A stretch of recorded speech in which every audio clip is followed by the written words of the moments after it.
Forget zip codes, they didn't even know how many black millionaires in the U.S. But I had a presentation at the Federal Reserve, and they told me, they said, Doc, there's two ways you can go about this. There are 112,000 African-American households with a net worth of $1 million or more, or there are 35,000 single individuals. I said, give me the 35,000. So I used a full-blown survey that I wanted them and that they completed anonymously. Now, some attached the business cards, some wrote their name on it, some hand-delivered it to me. So that was number one. Number two, I held 6 focus groups around the country. If you were an African American and you weren't 7 figures, you did not get into the focus group. I had the first focus group in Raleigh-Durham. Why? Because I wanted to go back to Raleigh-Durham. That was a place known as our Black Wall Street, Raleigh-Durham in Tulsa, Oklahoma. So there were about 45 black millionaires, entrepreneurs in that focus group in Raleigh-Durham. I had a huge focus group in Washington, D.C. There were more than 100 millionaires in the focus group in Washington, D.C. Bob Johnson, the founder of BET Television, was in that focus group in Washington, D.C. Carla Harris, most powerful black woman on Wall Street, was in that focus group in Washington, D.C. Michael and Steve Roberts, as you know, there are 523 hotels, motels in the United States that are African-American owned. The Roberts brothers, outside of Bob Johnson, are number 2 in terms of hotel, motel ownership. They were in that group. So I had 3 focus groups in Atlanta. I had another focus group in Omaha, one in the Midwest, and then I had a focus group with just black females only out in Las Vegas. And then last but not least, I had 50 to 60 interviews. Now, when I started out on this quest, I made the determining factor. I didn't want any athletes, and I didn't want any entertainers, because we are overrepresented and populated in that area. Now, I had athletes and entertainers approach me, oh, Doc, please interview me, man, let me come speak to your kids, and this, that, and everything. And I said, no, I'm into wealth, I'm not into income. Big difference. Big difference. You know what Bob Johnson told me, owner of the Charlotte Hornets? He said, as you know, there are 32 NBA teams. And I said, yeah. He says, as you know, including the practice squad, there are 15 players on every NBA team. I said, yeah, I know that. He said, the average NBA team has at least 10 or 11 African-American males on the team. I said, yeah, I know that. He said, as you know, the NBA has the highest percentage and representation and the most powerful from an economic standpoint of black males in the world. I said, wow, I didn't know you put it together so eloquently. And then you know what he told me? He says, I signed their paycheck and I don't even know how they invest their money. Wow. The problem isn't money, the problem is what you do with your money. And it all begins with vision. Well, these are the 7 laws of wealth that I found from my research. Over a 7-year period, I rubbed shoulders with minimum, between the survey, the focus group, and the 60 interviews, with minimum 1,000 black millionaires. These are the core competencies. This is what they do, 99.9% of them, entrepreneurs. Number 1, knowledge. What is wealth? Wealth begins in the mind, but ends in the purse. You gotta think it before you become it. And that's what you're doing, Barbados. That's what this confab and conference is about. You're heightening awareness on it. Look, everybody's got to start someplace, and damn it, this is your someplace. Begins in the mind, but ends in the purse. Number 2, you got to make a decision that you're not going to be poor. The poor keep score by cars and clothes. The middle class, they keep score by degrees and titles. But the wealthy, they keep score by the bank account. Big difference.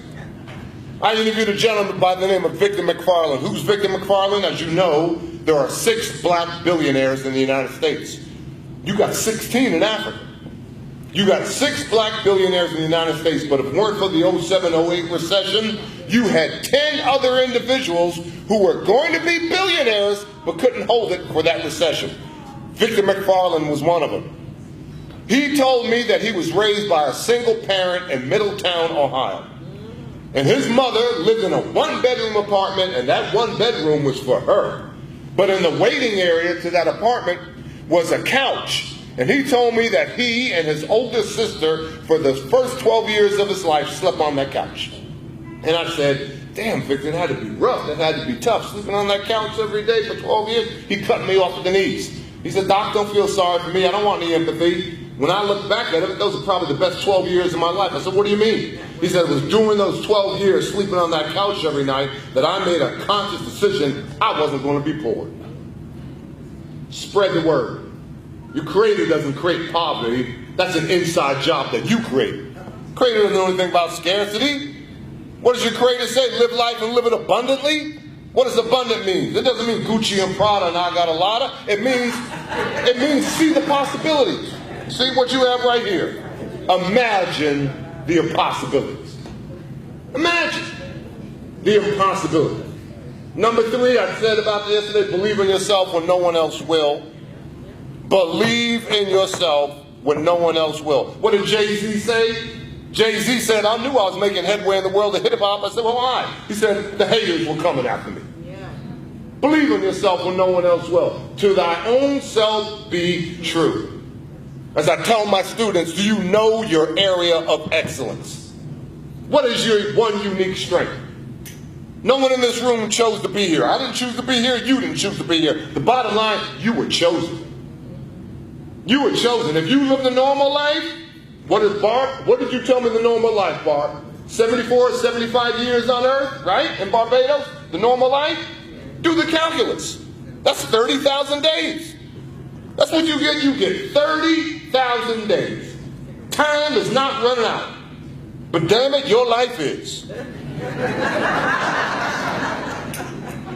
So what are you going to do? You're going to focus on your unique strength, your area of excellence.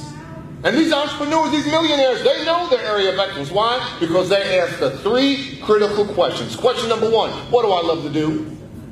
What do I have a passion for? What can I throw my whole heart and soul into?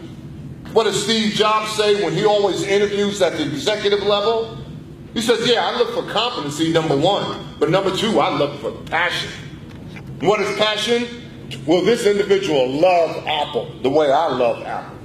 So number 1, what do you have a passion for? Number 2, what would you do for free? If no one ever paid you a dime, if no one ever gave you financial reward for your efforts, what would you do for free? Because when you're doing what you love to do and you would do it for free, baby girl, your work is your play. And if your work is your play, you'll never work a day in your life. What do we know about entrepreneurs? Entrepreneurs are completely engaged. Completely engaged. When you're engaged in your labor of love, man, I forgot. I didn't even eat today. I forgot. I got to go by to the cleaners and get my suit out. I have nothing to wear tomorrow. Man, I forgot to pick my kid up from school. Completely engaged. Are you completely engaged? Spread the word. When I come to Barbados, I'm going to spread the word. I can see the way. I can see if you're completely engaged by just the way you walk down the street. How do the poor, the downtrodden, the hopeless walk down the street? Oh, I wish I can find somebody to help me with these kids.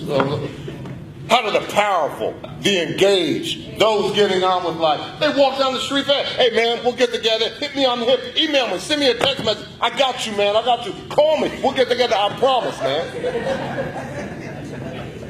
And then last but not least, number 3, go to those people who you respect and admire and ask, what do you think I'd be good at?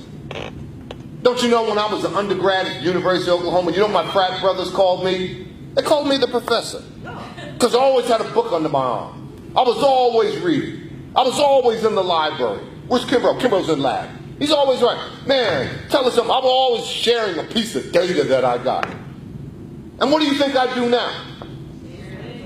Yeah.